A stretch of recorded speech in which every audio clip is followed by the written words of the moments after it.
Hello, and everybody. Welcome to the second episode of Off the Pitch, the podcast where we take some of the most notable figures here in the Rocket League scene, ask them some tough questions, ask them to see a little bit more about their career and their life. And today, we have one of the most notable and influential North American Rocket League players to date. He has traveled the world under the banners of Space Station and Dignitas. Joining us today is the lovely Arsenal. How you doing, man?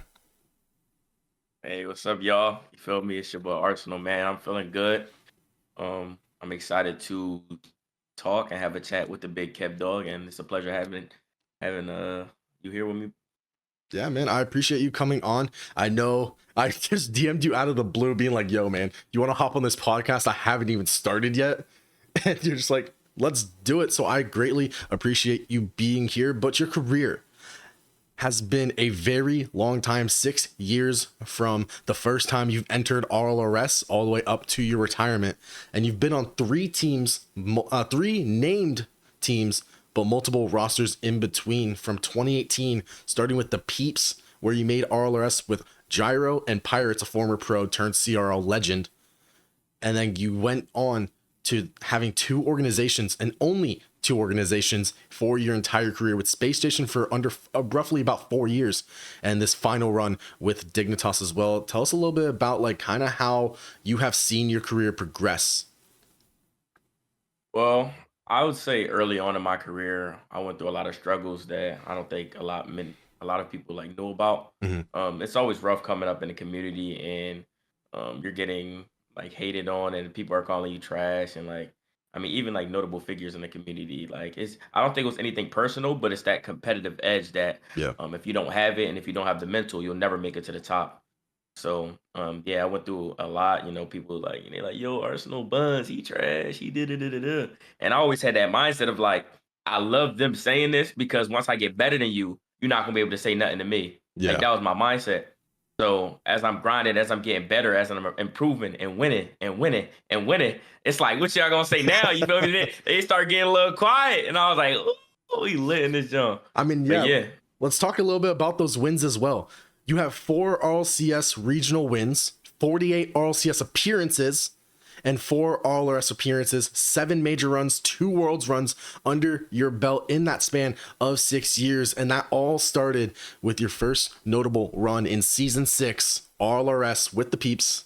And then you moved on through promotional playoffs in Season 7 to make RLCS in Season 8 under the Space Station name with AXB and Cypical. Early on, you've had a lot of ups and downs. However, with that Peeps roster, you guys just seem to get consistent success going forth. Tell us a little bit about like where your mind was at and like how you took the game at face value in 2018. this is a good question because a lot of people they ask me, how did I go pro? What did I do? What was my mindset? And the biggest thing that I have to tell them, and they're always surprised, is that when I went pro, I didn't even mean to go pro. Yeah. Like it was never in my mind to be a professional in this game. I didn't do it for the money. I just truly love playing the game. I love competing. I've always been a competitor, and us playing in RLRS and stuff, I just want to beat these players and just show that I'm the real deal. Like Yeah. I'm him. And after the tournament and after we qualified and everything, I actually had a chat with my teammates at the time, and I'm like, "Let's go, we just won." And they're like, "Yo, Arsenal, we just qualified for RLCS, and we're making money now." I'm like, "What? We making money?" Like I didn't even know. I was doing it like truly, like it'd be the memes and stuff, like doing it for the love of the game. I was truly doing it for the love of the game. Like there was no money in my mind. There was no like. I just wanted to be good at the game. That's all I cared about. I truly had fun playing the game. Yeah, and I mean, there was a lot of pros like that as well back in the first couple years. So RLCS Season 1 all the way probably up to RLCS Season 6 or 7, roughly as far as I'm aware. There was a lot of pros that were just doing it being like, hey, I'm good at this game. I might as well give it a shot, make a couple bit of content out of it, maybe even just grab some friends, make a run, see what happens. And I mean, a lot of from what I've understood, your career has been because of the passion, because of your love for the game. And so a lot of what you have succeeded with truly came because you wanted to put in that time. You wanted to also just have fun with what you did. Yeah, I mean, it for me, it never felt like work. It never felt like struggle. when you really enjoy doing something, the amount of hard work and the amount of effort you put in, it's just a plus. And then if you truly have fun with it, I think that's the most important thing. I've talked to people about their opinions on the game, and I've always asked them why do they want to go pro, because there's a lot of things that comes with being pro. Not only just the hardships you have to deal with when you lose and all that, but the community and people talk. Like people will trash talk you for no Yeah. reason at all. They'll send you. I've had death threats. I've had people talking about my family like over a video game, and that changed my perspective on a lot of things in life. So I would say if you want to go pro, like make sure you really love the game. Like make sure you really enjoy playing this game. Gotcha. Yeah. I mean, you've had many runs, obviously, with those 48 RLCS appearances. We're counting the grid in Season X as well as one appearance. So all those weeks in the grid, we're counting that as one appearance right there. But with those 6 years in that RLRS to RLCS run, truly tell me kind of like who has been there and who has been there to support your run. Obviously, with you doing it for the passion and the love of the game, there is a good mental coming with that, but obviously when you're down at your lowest, who's kind of been there to help bring you back up?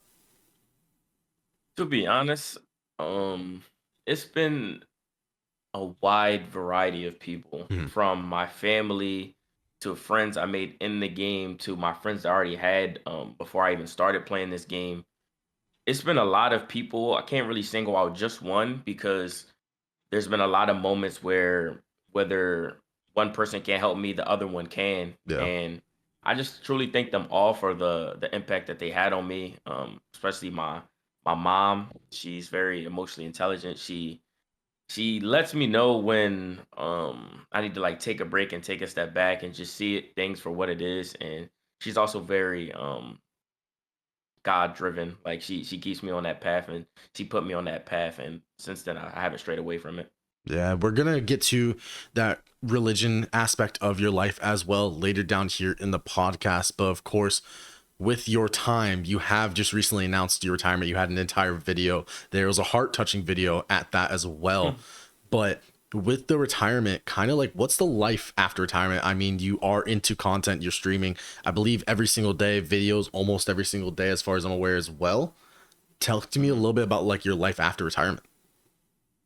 Yeah, the biggest difference I would say is the stress. Like I Yeah. used to be so stressed out. I used to be going through it, like truly just going through so much emotions and so much feelings and just so much hardship when I was a pro. And now that I've retired, I'm way less stressed. I have so much more time to spend with my family.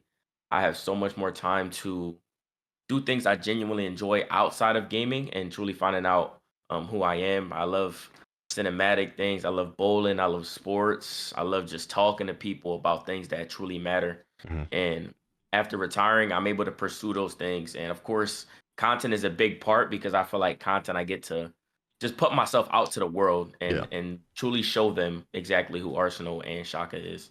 Yeah, I mean, that content, it's yours at the end of the day. Like, nobody decides what you make, especially when you're not under a banner as you aren't right now, as far as I'm aware. You're not currently with Space Station, correct? No, I'm with Dignitas as a content creator. Gotcha. Yeah. So with Dignitas, as far as I'm aware, they haven't really tried to control any of the content. It's been yours and that freedom as well to just create what you would like. And we're going to talk down a couple of the videos that you have made as well regarding mental health and Christianity. You definitely have been a very vocal person about struggles and the stresses, and those stresses of pro player are no longer on your shoulders.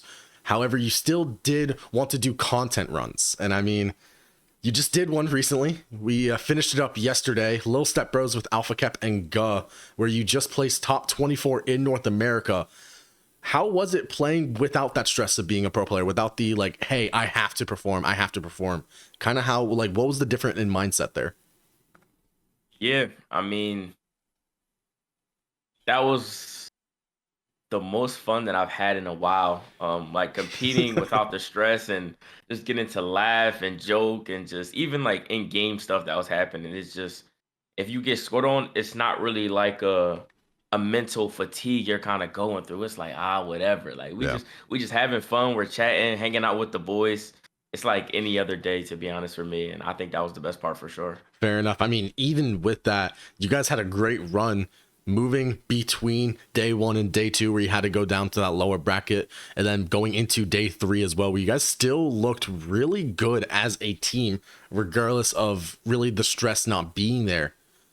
But moving on from your career at the moment, we're going to take a short moment to do something I like to call the fast track. This is a quick fire round. First word that comes to your mind. I have 5 words for you, so if you would like, just say the first thing that comes to your mind. When I just say Rocket League, what do you think of? Goal. GOAT of Rocket League. Monkey Moon. Passion. Love. Championship. Winner. And then favorite moment. 1v3 fake. Ooh, I remember that. That was a clean fake. That was a little aura moment for me. A little bit, yeah. But yeah, so I appreciate that. Honestly, I love doing these quick fires because it's always nice to see like what goes on behind the mind of pro players, regardless if they're retired, if they just do content now, or if they're still in there. Because I've done this without the podcast before, but I've asked people about this stuff, and I've always gotten different answers for the same stuff. And so whenever I say those 5 things, it's always so fun to see because progressing. We used to get Turbo Poster for the GOAT. We used to get Kevdog and everyone as well. And then now you see the newer gen players, Monkey Moon, Zen, Vatira. You're seeing all those start to progress as well as the current GOAT of Rocket League. But that one word of passion, I think a lot of people got tripped up on, but it was immediate for you. Just straight love. Tell me a little bit about that passion and kind of like how that gave you a drive to go forward in your career. So I feel like with a lot of things, people have a reason for doing it. Mm-hmm. And especially at one point for me, even in my Rocket League career, towards the end, a lot of it was for the financial aspect of making money and just looking at the difference between the end and the start of where I was truly just playing because I just enjoyed it. And every moment, even win or lose, when you're going through hardship or whatever, if I was joyful, I was happy. Yeah. I was happy that I was able to just do something I love, and the result was getting paid. The result was getting noticed by other people. The result was getting all the championships and wins and stuff like that. But without that, when you take away that passion, when you take away that love, it feels like you're trying to get somewhere. So everything in between, you don't really accept it. You don't really feel. You're like avoiding the present. So for me, it was like a month went by, and it's like, what am I even doing? Like, all I'm trying to do is just get this money. I'm just trying to get this. I'm trying to get that. Like, you want to win so bad, you're not even having fun, and everything is based off of a result that lasts roughly an hour. I would say, like, it doesn't even last too long. Yeah. But when you put that love, every single moment, every constant moment, everything that's constantly going on, you're just happy with and you're joyful with. Yeah, and you had multiple videos as well, surpassing just roughly a year ago. It was similar to what a 3-part series is like, covering the life of a pro gamer, the stresses of it, mental health, and you also included a video that had tips to improving your basic statutes of life. When did you decide, like, hey, I want to be vocal about mental health? I want to be vocal about, like, hey, this is exactly what it's like to be a pro player. I've been doing this for a very long time. Now talk to me a little bit about, like, what you were thinking of going forward to creating that videos. Yeah, so when I was going through a lot, there wasn't very much that I had to go off of, especially in the Rocket League community. I don't Mm-hmm. think people are very vocal about stuff like that. They're very to themselves. And as I start improving myself, as I start learning more about my own mental health and things that work for me, and I've seen a lot of people make comments on they have ADHD and they ask me how do I deal with it. And I was just going through a lot mentally. And once I start improving and finding out certain things work, like they just work, they help. And also noticing the certain things that harm you and that make you drive into that mindset of like negativity and spiraling down. It was like I had a purpose to let these people know, hey, you can try these things help me, they could potentially help you. And even if the one person might not learn too much from it, there can be another person who I can change their life with just this one message. And I thought that was very important. Yeah, I mean, changing the life of even one person could change the life of thousands because they can go on and inspire, give advice, advocate for mental health as well.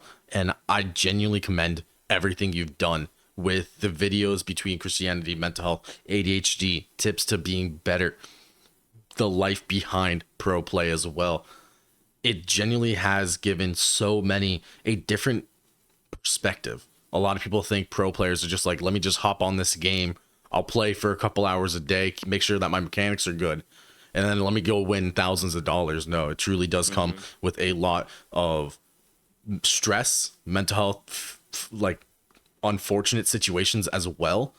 And then it just truly means a lot to those pro players. So if something happens that they do not prefer or they do not like or it's not in their favor, it takes a big Hmm. toll on them. And you have truly helped, as far as I'm aware, is a lot of pro players as well with their mental health. Thank you. Thank you. Yeah, and I mean, with those videos as well, that three-part series covering the life of a pro gamer, stresses and everything, you also talked about ADHD. You mentioned it just a second ago as well. Do you struggle with ADHD yourself? Nowadays, no. I Okay. don't I don't really identify with ADHD. I don't see it as something that is negative anymore because I've learned there are a lot of ways that it benefits me. And as I've aligned my life and I've stayed on this path, I haven't really been struggling with it. Mhm. So, yeah, I'm pretty cool off of it now. Like it's not as bad as it used to be. Gotcha. And you've also been a very big advocate for your religion. How has God and his religion helped shape your mind to being a better person, working towards a better life, and just working towards having a better mental health overall? Yeah, so to start, especially when I was younger, and I think humans in general, they get very egotistical and very prideful. And Hmm. especially if they're right about something, they tend to believe themselves more than anything. They could be very much wrong. And as long as it's coming from them, they'll say, oh, I'm right. And after experiencing certain things and kind of believing in myself, I used to say, and then being proven wrong, it was like a wake up call. Hmm. And as I started pursuing Jesus and start following and start reading the word, and start applying it to my own life, it was like a realization of wow. Even in the Bible, it speaks about leaning on His understanding and not your own, because there might be some things you're right on, and you don't know that comes from God. He might have put that in your head and given you that wisdom, and you rely on. You're like, oh, I knew this, I knew that. You start getting prideful, and then you start following your own ways. You start making wrong decisions and doing bad things. But ever since I've been focusing on Him and keeping my eyes on Him and truly relying on His word, everything has been aligning perfectly. Like there hasn't been a moment where I'm like, "Oh, I followed Jesus and this went wrong and this went wrong and now my life sucks." Every time. And like when things start going bad and say I do fall back into like that little bit of ego and everything, snap back in reality because something went wrong. Then I keep my eyes back on him. I'm lined up. I'm good. Yeah, and I mean, he has that path, that walk with God as well. And even if you do stray away from it for a bit, he will be there, from what I understand, in order to help you get back on that path as well. And I mean, I've had my own struggles with my own religion, with my own faith as well. And a big part of that is that blind trust in that aspect of religion. How do you believe in and trust in something you physically cannot see, physically cannot reach out to, but then, of course, you are able to because of that faith? Hmm. I think people have a misunderstanding of what faith is. Hmm. People think that faith is believing in something when things are going well, or people think that you need to be able to see something to like believe in it. But once you feel the presence of God and once you truly talk to him, for me, I had an experience to where I just knew God was real. And I used to be in a cycle of smoking and drinking and just doing things that the world sees as fun and as amazing. And after going through that cycle and feeling so empty inside, that's when I personally encountered God. And it was a very strong feeling. It was something that I can't really describe. That's why I feel like it's hard for people to describe it unless you feel it, unless you like seek God. Because once you feel that, once you hear his voice, you'll never want to go back to the world ever. And for me, the biggest thing that I've learned personally with my walk is that when you follow God, it's easy to say, "Oh, I follow God and I'm on fire for God and I support him and I just want to walk that path." when everything in life is going good. When everything in life is going good, that's when you're like, oh, like, yeah, I believe in God, I believe in this. But when he's trying to teach you something and he's putting you through the ringer and you praying for patience, and now you on the road and it's so many cars out of nowhere, you like, like, God, why you doing it? Like, that's when God's teaching you right there in that moment. He's trying to teach you patience. When you like, God, I need wisdom, and some older person trying to talk to you and trying to give you that wisdom, but your heart is not open to receiving it, so you're shutting them out. You're ignoring God's message right there. And when it comes to faith, it's just something that I had to learn, that God gives messages in different ways. God gives messages in ways you never expected. So ever since I've been aware of that, my faith in God has been as strong as it's ever been.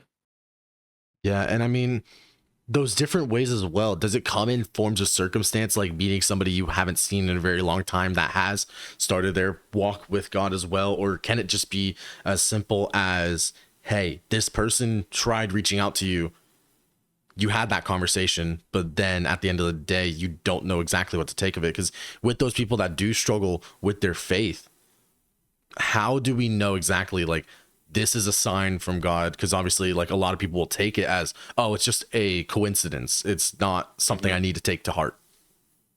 Yeah, this is a really good question. And I think for me, the biggest thing that has changed me as a whole is reading the word of God and reading how he lived, reading his I've been reading Proverbs, so just Hmm. reading his messages, like God will his word, when you hear stuff from the word, whether it's in your head, whether you feel it, that's God speaking to you. And if you don't know his word, then you don't know God.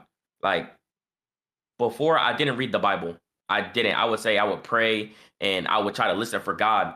But if you don't know his word and you don't know how God speaks to you, when God's speaking to you, he could be speaking to you and you wouldn't even know because you don't know his word, which means you don't know God. So for me, ever since I've been reading the Bible, it's like, for example, say I'm being unconscious, I'm not being aware, and it's all these thoughts coming through in my mind. God will randomly send me a message from scripture or from the Bible, and it'll kind of calm me down, and it'll be the exact message I need. And I can only use that because I read the Bible and I know it's his word. If you just hearing thoughts all the time and you don't know if it's from the enemy, you don't know if it's from God, you don't know if it's from a video you seen, you don't know where it's coming from. It's like, oh, like, I don't know what's going on. I'm lost. That's that confusion. That's that confusion. You don't know what's going on. But if you're in your word, if you're truly studying and you're applying everything that God's saying, you're going to know it's from God. There won't be any doubt. So I would say faith and just reading your word and truly getting your word and studying it and applying it and seeing how it applies to your life is the most important thing. Gotcha. And yeah, you went over these topics as well in your videos about your religion, how Jesus saved my life. This is how Jesus given me wisdom. Proverbs 2 as well. You had that in the title. And then you also had a couple more videos regarding to your religion. And for anyone, any final words that you want to do speak about for your religion, how it could help other people as well? Is there any final words that you do want to mention? Yeah. I just want to say that if you're lost, if you're going through a cycle that even I was going through, I was lost at one point. I was struggling with um just life. Like, I tried to smoke to cure the problems. I used to smoke every day. I used to want to get super drunk. I used to want to just mess with women lustfully and just all these problems. And until I start aligning myself with the word of God and truly reading the Bible. And of course, for me, there was times where I was like, I don't even want to read the Bible. I don't even want to read. I would rather scroll on my phone and da da da da da. And until I start really having a discipline to get in my word and read and learn, and I had the urge to understand more than I wanted to scroll on TikTok, more than I wanted to get that dopamine from eating junk food and doing all these things. Once I started to want to chase God more than anything, that's when everything start clearing out. Like, that sin, the urge to do all these things, I no longer have, because my love for God and the pursuit of God is way more important to me. So I would say, if you're lost, if you're going through a cycle, if you're going through anything, chase God, align yourself with his word, and you will be okay. I promise. Thank you so much for those words. Coming from me as well, as somebody that has struggled with my faith, it genuinely is nice to know that other people out there are supporting you as well, trying to help you get through, and also just being able to give you words of wisdom that you may have not have heard otherwise. And that's going to be it for this podcast, guys. Thank you so much for watching. Arsenal, regarding just you, is there anything you want to say to the people at home? Anything that they have to look forward to for any projects that you currently are working on? Yeah, I'm working on a lot. I'm looking to involve a lot of people, no matter what you do. I'm looking to involve people in content and just not only blow up everything that I've been working on, but I want to involve so many more people into my content and help Mhm. you guys blow up as well. So if you want to participate in any content, make sure to join my Discord or follow my socials. Just hit me up. And yeah, we be talking about anime in my Discord and just life and stuff. So, you know what I'm saying? Come through. Gotcha. And yeah, all of his links will be in the description down below. You can check out his YouTube channel, his second YouTube channel, for all reactions, vlogs, and stuff as well. I don't know if you still post on that, but you Yeah, can I've still been check it there. live you, hosting. you can find his Twitter and his TikTok. His Discord link will be down in the description as well. Thank you once again, Arsenal, for joining me on the podcast here. And we'll see you guys in episode 3, where we have another special guest talking about their career. See you guys in the next one. Peace out, everyone. Peace.